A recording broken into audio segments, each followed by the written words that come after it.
ಕಾಶ್ಮೀರದ ಪೆಹಲ್ಗಾಮ್ನಲ್ಲಿ ಪ್ರವಾಸಿಗರ ಮೇಲೆ ನಡೆದಂತಹ ಭಯೋತ್ಪಾದಕ ದಾಳಿಯಲ್ಲಿ ಮಂಗಳೂರಿನ ಒಂದು ಫ್ಯಾಮಿಲಿ ಗ್ರೇಟ್ ಎಸ್ಕೇಪ್ ಆಗಿದೆ. ಹೌದು, ನಮ್ಮ ಮಂಗಳೂರಿನ ಒಂದು ಫ್ಯಾಮಿಲಿಯ 8-10 ಜನ ಕಾಶ್ಮೀರದ ಪೆಹಲ್ಗಾಮ್ಗೆ ಪ್ರವಾಸಕ್ಕೆ ಅಂತ ಹೇಳಿ ತೆರಳಿತ್ತು. ಮಂಗಳೂರಿನ ಸುಮನ್ ಕದ್ರಿ ಇವರ ಕುಟುಂಬ ಕಾಶ್ಮೀರದ ಪೆಹಲ್ಗಾಮ್ನಲ್ಲಿ ಇತ್ತು. ಈ ಅಟ್ಯಾಕ್ ಆಗುವ 5 ನಿಮಿಷ ಮೊದಲಷ್ಟೇ ಅವರು ಆ ಸ್ಥಳದಿಂದ ಕೆಳಗಡೆ ಬಂದಿದ್ರು. ಅಂದರೆ ಸುಮನ್ ಅವರ ತಂದೆ ತಾಯಿ ಸ್ಪಾಟ್ನ ಕೆಳಗಡೆ ಇದ್ದರು. ಇನ್ನು ತಂದೆ ತಾಯಿಯ ಜೊತೆನೇ ಊಟ ಮಾಡುವ ಅಂತ ಹೇಳಿ ಸ್ಥಳದಿಂದ ಸುಮನ್ ಅವರು ಕೆಳಗಡೆ ಬಂದಿದ್ದರು. ಅವರು ಕೆಳಗಡೆ ಬಂದು 5 ನಿಮಿಷ ಆಗಿದೆ. ಅಷ್ಟರಲ್ಲಿ ಈ ದಾಳಿ ಅನ್ನುವಂಥದ್ದು ನಡೆದಿದೆ. ಈ ಬಗ್ಗೆ ಇನ್ನಷ್ಟು ವಿಚಾರಗಳನ್ನು ತಿಳಿಸಿಕೊಡಲಿಕ್ಕೆ ಆ ಸ್ಥಳದಲ್ಲಿದ್ದು ಅಪಾಯದಿಂದ ಪಾರಾದಂತಹ ಕುಟುಂಬದ ಸದಸ್ಯರಾದ ಸುಮನ್ ಅವರು ನಮ್ಮ ಜೊತೆ ಇದ್ದಾರೆ. ಅವರ ಜೊತೆ ಈ ಅಟ್ಯಾಕ್ ಹೇಗಾಯಿತು, ಕುಟುಂಬ ಹೇಗೆ ಎಸ್ಕೇಪ್ ಆಯಿತು ಅನ್ನುವಂಥದ್ದನ್ನು ಕೇಳುವ. ಹಲೋ ಸರ್, ನಮಸ್ತೆ. ನಮಸ್ತೆ ಮೇಡಮ್. ಸರ್ ಹೇಳಿ, ಈ ಘಟನೆ ಎಷ್ಟೊತ್ತಿಗೆ ನಡೀತು, ಹೇಗೆ ನಡೀತು? ನಾವು ಇಲ್ಲಿ ಶ್ರೀನಗರದಿಂದ ಒಂದು 7:30ಗೆ ನಾವು ಪೆಹಲ್ಗಾಮ್ ಹೋಗಿದ್ವಿ. ಪೆಹಲ್ಗಾಮ್ ಇಂದ ಬೇಸಲ್ ವ್ಯಾಲಿ ಅಂತ ಇದೆ, ಅಲ್ಲಿ ಒಂದು 3-4-5 ಸ್ಪಾಟ್ಗಳಿದೆ. ಹೇಳಿದ್ರು ಲೊಕೇಶನ್ ಚೆನ್ನಾಗಿರುವ ಲೊಕೇಶನ್ ನೋಡುವಂತಹ ಲೊಕೇಶನ್ಗಳಿದೆ. ಅದರಲ್ಲಿ ಪೆಹಲ್ಗಾಮ್ ಅಂತ ಹೇಳುವ ಜಾಗ ಒಂದು ಮಿನಿ ಸ್ವಿಟ್ಜರ್ಲ್ಯಾಂಡ್ ಅಂತ ಹೇಳ್ತಾರೆ ಎಲ್ಲರೂ. ಅಲ್ಲಿ ಎಲ್ಲರೂ ಹೇಳೋದು ಮಿನಿ ಸ್ವಿಟ್ಜರ್ಲ್ಯಾಂಡ್ ಅಂತ. ಚೆನ್ನಾಗಿದೆ ಜಾಗ. ಆ ಜಾಗಕ್ಕೆ ಹೋಗ್ಬೇಕಾದ್ರೆ ಕುದುರೆ ಗಾಡಿಯಲ್ಲಿ ಹೋಗ್ಬೇಕು. ನಾವು ಕುದುರೆ ಗಾಡಿ ಅಂದ್ರೆ ಕುದುರೆಯ ಮೂಲಕ ಹೋಗ್ಬೇಕು. ಗಾಡಿ ಅಲ್ಲ, ಒಂದು ಕುದುರೆ ಒಬ್ಬೊಬ್ಬ ಜನ ತರ ಹೋಗ್ಬೇಕು. ಸೊ 2.5 ಗಂಟೆ ದಾರಿ ಇತ್ತು.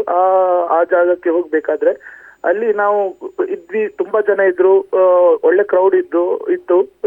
ತುಂಬಾ ಕರ್ನಾಟಕದವ್ರು ಸಹ ಇದ್ರು, ತಮಿಳುನಾಡು ಎಲ್ಲ ರಾಜ್ಯದಿಂದ ಎಲ್ಲ ಜನರು ಕೂಡ ಇದ್ರು ಅಲ್ಲಿ. ತುಂಬಾ ಮಂದಿ ಇದ್ರು. ಆದ್ರೆ ನಮ್ ಪ್ರಕಾರ ಇದು ಲಾಸ್ಟ್ ದಿವಸ ನಾವು ಇರೋದು, ಲಾಸ್ಟ್ ಡೇ ನಮ್ದು. ಟೋಟಲ್ 5 ದಿವಸ ಟ್ರಿಪ್ ಇದ್ದ ಕಾರಣ ಇವತ್ತು ನಾವು ಪೆಹಲ್ಗಾಮ್ ಲಾಸ್ಟ್ ಡೇ ಅದು ಪ್ಲಾನ್ ಇತ್ತು. ಆದ್ರೆ ಜನರೆಲ್ಲ ಚೆನ್ನಾಗಿದ್ದಾರೆ. ಇಲ್ಲಿ ಕಾಶ್ಮೀರದಲ್ಲಿ ಒಳ್ಳೆ ಜನರು ಇದ್ದಾರೆ, ಒಳ್ಳೆ ಪೊಲೈಟ್ ಇದ್ದಾರೆ, ಒಳ್ಳೆ ಜನರು. ಆದ್ರೆ ನಾವು ಅಲ್ಲಿ ಹೋದ ದಿವಸ ಏನಾಯ್ತಂತ ಗೊತ್ತಿಲ್ಲ. ನಾವು ಹೋಗಿ ಅಲ್ಲಿ ತುಂಬಾ ಹೊತ್ತು ಅಲ್ಲಿ ಫೋಟೋ ಎಲ್ಲ ಕ್ಲಿಕ್ ಮಾಡಿ ಎಲ್ಲ ಎಂಜಾಯ್ ಮಾಡ್ತಿದ್ವಿ. ಅಲ್ಲೆಲ್ಲ ಮಾಡಿ ಒಂದು 10 ನಿಮಿಷ ಅಲ್ಲಿಂದ ಅದೇ ಜಾಗ ಯಾವ್ದು ಅದು ಎಂಟ್ರೆನ್ಸ್ ಇದೆಯಲ್ಲ, ಅಲ್ಲಿ ಚರ್ಮುರಿ ತರ ಇತ್ತು, ಅಲ್ಲಿ ತಿನ್ಕೊಂಡು ನಾವು ಮಾತಾಡ್ತಿದ್ವಿ. ಮತ್ತೆ ನನ್ನ ಮಗ ಮತ್ತೆ ಅಕ್ಕನ ಮಗ ಎಲ್ಲ ಇದ್ವಿ. ಅವರೆಲ್ಲ ಲೇಸ್ ಬೇಕು ಅಂತ ಹೇಳಿದ್ರು. ಅದೇ ಅಂಗಡಿ ಯಾವ್ದು ಅದು ಕ್ಯಾಂಟೀನ್ ಅಂತ ಮುಂದೆ ಇದೆಯಲ್ಲ, ಆ ಅಂಗಡಿಯಲ್ಲಿ ನಾನು ಲೇಸ್ ಮತ್ತೆ ಒಂದು ಬಿಸ್ಲೇರಿ ಬಾಟಲ್ ತಕೊಂಡ ತಕ್ಷಣ ಅವ್ನು ಕೇಳಿದ್ರು ನನ್ನ ಹತ್ರ, ಏನು ನೀವು ಊಟಕ್ಕೆ ಇಲ್ಲೇ ಇರ್ತೀರಾ, ಅಲ್ಲಿ ಊಟ खाना ಕಾಯೇಗಾ ಕ್ಯಾ ಸರ್ ಅಂತ ಕೇಳಿದ. ನಾನೇ ನೀಚೆ ಜಾಕೆ ಕಾಯೇಗಾ ಕ್ಯೂಂಕಿ ಮೇರಾ ಮಾ ಬಾಪ್ ಪೂರ ನೀಚೆ ಹೇ. ಅದು ಕುದುರೆ ಅದ್ರಲ್ಲಿ ಹೋಗ್ಲಿಕ್ಕೆ ತಂದೆ ತಾಯಿಗೆಲ್ಲ ಕಷ್ಟ ಆಗುತ್ತೆ ಅಂತ ಹೇಳಿ ನಾವೇ ಯಂಗ್ಸ್ಟರ್ಸ್ ಮಾತ್ರ ಹೋದದ್ದು. ಇದ್ರು ಅದೇ ಒಂದು ಕಾರಣಕ್ಕೆ. ಅದಕ್ಕಿಂತ ಮುಂಚೆ ನನ್ನ ಅಮ್ಮ ಫೋನ್ ಮಾಡಿ ಹೇಳಿದ್ರು, ನೀನು ಊಟಕ್ಕೆ ನಾವು ಕಾಯ್ತಾ ಇದ್ದೆ, ಊಟಕ್ಕೆ ಕೆಳಗೆ ಬನ್ನಿ ನೀವು ಅಂತ ಹೇಳಿದ್ರು. ಆಯ್ತಂತ ಹೇಳಿ ಅದು ರೀಸನ್ ಇದ್ದ ಕಾರಣ ನಾವು ಕೆಳಗೆ ಹೋದ್ವಿ. ಇಲ್ಲದಿದ್ರೆ ಅಲ್ಲೇ ನಾವು ಮ್ಯಾಗಿಯಾ ಅಥವಾ ಮೋಮೋಸ್ ಏನೋ ತಿಂತಿದ್ದು, ಅಲ್ಲೇ ಕಾಳನ್ನು ನಾವು ಅಲ್ಲೇ ಟೈಮ್ ಸ್ಪೆಂಡ್ ಮಾಡ್ಲಿಕ್ಕೆ ಇದ್ವಿ ಅಂತ ಗೊತ್ತಿಲ್ಲ ನಮ್ಗೆ. ಹಾಗೆ ಅದ ಕಾರಣದಿಂದಾಗಿ ನಾವು ಅದೇ ಮೂಲಕ ಕುದುರೆ ಗಾಡಿಯಲ್ಲಿ ಕೆಳಗೆ ಹೋದ ಒಂದು ಜಸ್ಟ್ ಒಂದು 5 to 10 minutes ಭಾಗೋ ಜಾವೋ ಅಂತ ಹೇಳಿದ್ರು. ಎನ್ಕೌಂಟರ್ ಹೂವ ಅಂತ ಹೇಳಿ ಕುದುರೆಯನ್ನು ಹಿಡ್ಕೊಳ್ಳುವ ಹುಡುಗರು ಇದ್ದಾರೆ. ಅವರೆಲ್ಲ ಮೇಲೆ ನಡ್ಕೊಂಡು ಬಂದ್ರು. ಅದು ತುಂಬಾ ಸ್ಟೀಪ್ ಇದೆ, ತುಂಬಾ ಗುಡ್ಡ ಪ್ರದೇಶ, ತುಂಬಾ ಹೈಟ್ ಇದೆ. ಓಕೆ, ಅಲ್ಲಿಂದ ಎಲ್ಲ ಓಡ್ಕೊಂಡು ಬಂದ್ರು. ಆ ಕುದುರೆ ಹೋಗುವ ಜಾಗ ಕೂಡ ಅಷ್ಟೇ ತುಂಬಾ ಹೇಳಿದ ಆಬ್ಸ್ಟಿಕಲ್ ಇತ್ತು. ತುಂಬಾ ಕಲ್ಲು ಗುಡ್ಡೆ, ನೀರು ಎಲ್ಲ, ನದಿ ಅದು ಪಕ್ಕದೆಲ್ಲ ನಡ್ಕೊಂಡು ಹೋಗ್ಲಿಕ್ಕೆ, ಎಲ್ಲ ಕುದುರೆ ಗಾಡಿಯಲ್ಲಿ ಹೋಗ್ಲಿಕ್ಕೆ, ಕುದುರೆಯ ಮೂಲಕ ಹೋಗ್ಲಿಕ್ಕೆ. ಸೊ ನಾವೇನ್ ಮಾಡಿದ್ವಿ, ನಾವು ಹೋಗ್ತಾ ಇರ್ಬೇಕಾದ್ರೆ ಬೇರೆ ಮಿಕ್ಕಿದ್ದು ತುಂಬಾ ಟೂರಿಸ್ಟ್ನವರೆಲ್ಲ ಬರ್ತಾ ಇದ್ದಾರೆ, ಕುದುರೆ ಮೂಲಕ ಮೇಲೆ ಹೋಗ್ತಾ ಇದ್ದಾರೆ. ನಾವೆಲ್ಲ ಹೇಳಿದ್ವಿ ಕೆಳಗೆ ಹೋಗಿ ನೀಚೆ ಜಾವ್ ಅಂತ ಹೇಳಿ.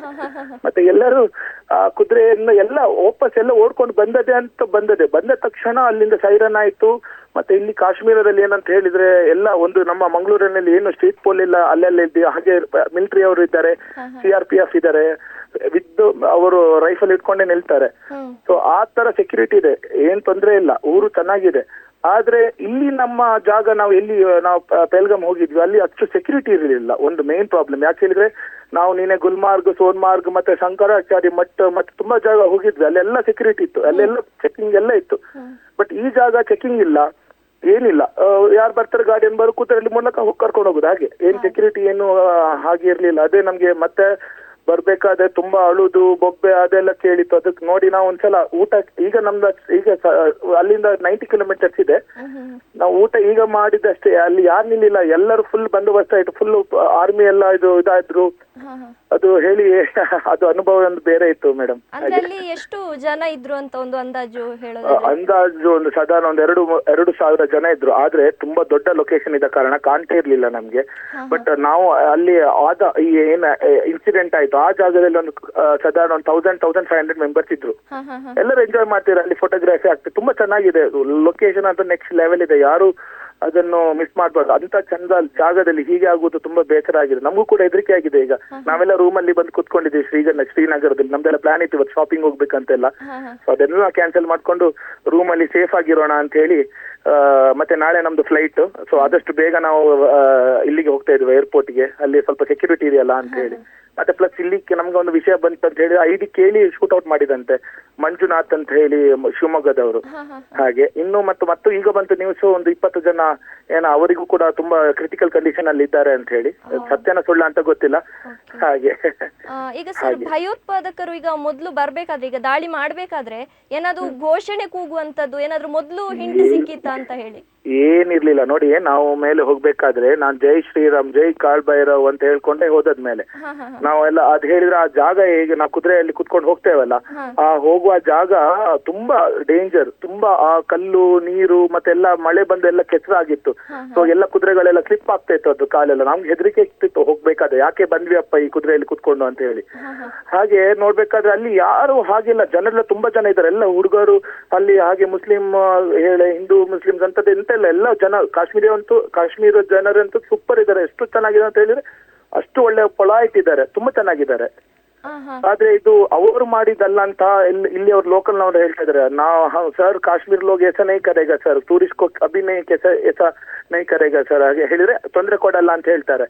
ಬಟ್ ಇದು ಯಾರು ಮಾಡಿದ್ದಾರೆ ಏನು ಎಂತ ಅಂತ ಗೊತ್ತಿಲ್ಲ.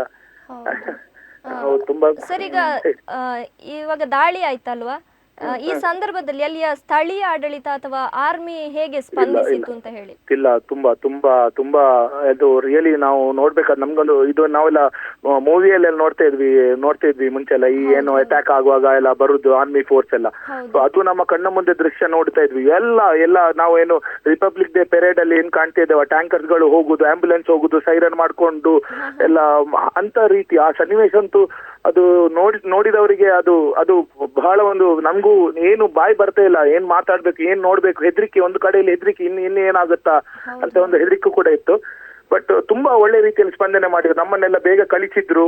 ಮತ್ತೆ ಬೇರೆ ಒಂದೇ ರೂಟ್ ಅಲ್ಲಿ ಮೇನ್ ರೋಡ್ ಅಲ್ಲಿ ಹೋಗ್ಲಿಕ್ಕೆ ಹೇಳಿದ್ರು. ಶಾರ್ಟ್ ಕಟ್ ತೆಗಿಲಿಕ್ಕೆ ಹೋಗ್ಬೇಡಿ ಅಂತ ಹೇಳಿದ್ರು. ನಮ್ಮ ಗಾಡಿಯನ್ನು ನಿಲ್ಲಿಸಿದ್ರು.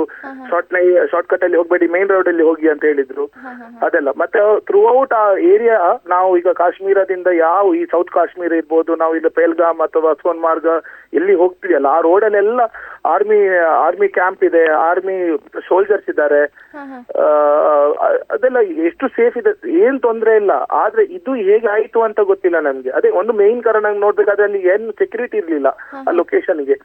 ಅದೊಂದು ನಾನು ನೋಡಿದೆ, ಅದು ಯಾರು ಇರ್ಲಿಲ್ಲ. ಇಲ್ಲದ್ರೆ ಎಲ್ಲ ಕಡೆಯಲ್ಲಿ ಪೊಲೀಸ್ ಅಥವಾ CRPF ಅವರೆಲ್ಲ ಇದ್ರು, BSF ಎಲ್ಲ ಇದ್ರು. ಈ ಜಾಗದಲ್ಲಿ ಯಾರು ಇರ್ಲಿಲ್ಲ. ಅದೇ ಒಂದು ಕಾರಣದಿಂದ ಹೀಗೆಲ್ಲ ಆಯ್ತಾ ಅಂತ ಗೊತ್ತಿಲ್ಲ. ಹೌದು, ಪ್ರೊಟೆಕ್ಷನ್ ಇಲ್ಲದ ಸ್ಥಳವನ್ನ ನೋಡಿ ದಾಳಿ ಮಾಡಿದ್ದಾರೆ. ಹೌದೌದು, ಯಾಕಂದ್ರೆ ಎಲ್ಲ ಕಡೆಗಳಲ್ಲಿ ಕೂಡ ನಮ್ಮ ಬ್ಯಾಗ್, ಪ್ಯಾಂಟ್, ಬೆಲ್ಟ್ ಎಲ್ಲ ಚೆಕ್ ಮಾಡಿದೆ. ಹೇಗೆ ಏರ್ಪೋರ್ಟ್ ಅಲ್ಲಿ ನಾವು ಚೆಕ್ ಮಾಡ್ತಾರ ಆ ರೀತಿಯಲ್ಲಿ ಎಲ್ಲ. ಒಂದು ಶಂಕರಾಚಾರ್ಯ ಮಠ ಇರ್ಬೋದು, ಗೊಂಡಲ ಇರ್ಬೋದು, ಮತ್ತೆ ಇದು ಸೋನ್ಮಾರ್ಗ್ ಎಲ್ಲ ಕಡೆಯಲ್ಲಿ ಚೆಕಿಂಗ್ ಇತ್ತು. ಅಷ್ಟು ಸೇಫ್. ಅದು ನಮ್ಗೆ ತುಂಬಾ ಧೈರ್ಯ ತರ್ತಿತ್ತು. ಇಲ್ಲಿ ನಮ್ಗೂ ಏನು ಇರ್ಲಿಲ್ಲ. ಸೊ ನಮಗೂ ಕೂಡ ಖುಷಿಯಲ್ಲಿ ನಾವು ಹೋಗಿದ್ವಿ. ಮತ್ತೆ ಹೀಗೆ ಆಗುದು ನಮ್ಗೆ ನಿಜಕ್ಕೂ ನಮ್ಗೆ ಎನ್ಸ್ಲಿಲ್ಲ ನಾವು ಹೀಗೆ ಆಗುತ್ತೆ ಅಂತ ಹೇಳಿ. ಹಾಗೆ ಓಕೆ ಸರ್, ನಿಮ್ಮ ಫ್ಯಾಮಿಲಿ ಈಗ ತುಂಬಾ ಸೇಫ್ ಆಗಿ ಬರ್ಲಿ ಅಂತ ನಾವು ಕೂಡ ಬೇಡ್ಕೊಳ್ತೇವೆ. ಇಡೀ ದೇಶ ನಿಮ್ ಜೊತೆಗಿದೆ, ಏನು ಟೆನ್ಷನ್ ಮಾಡಬೇಡಿ. ನೀವು ಮತ್ತೆ ನಮ್ಮ ಮಂಗಳೂರಿಗೆ ಬರ್ತೀರಿ, ತುಂಬಾ ಸೇಫ್ ಆಗಿ ಬರ್ಲಿ ಅಂತ ಹೇಳಿ ನಾವು ನಮ್ಮ ಚಾನೆಲ್ ಕಡೆಯಿಂದ ಕೂಡ ಹಾರೈಸ್ತೇವೆ. ಧನ್ಯವಾದಗಳು.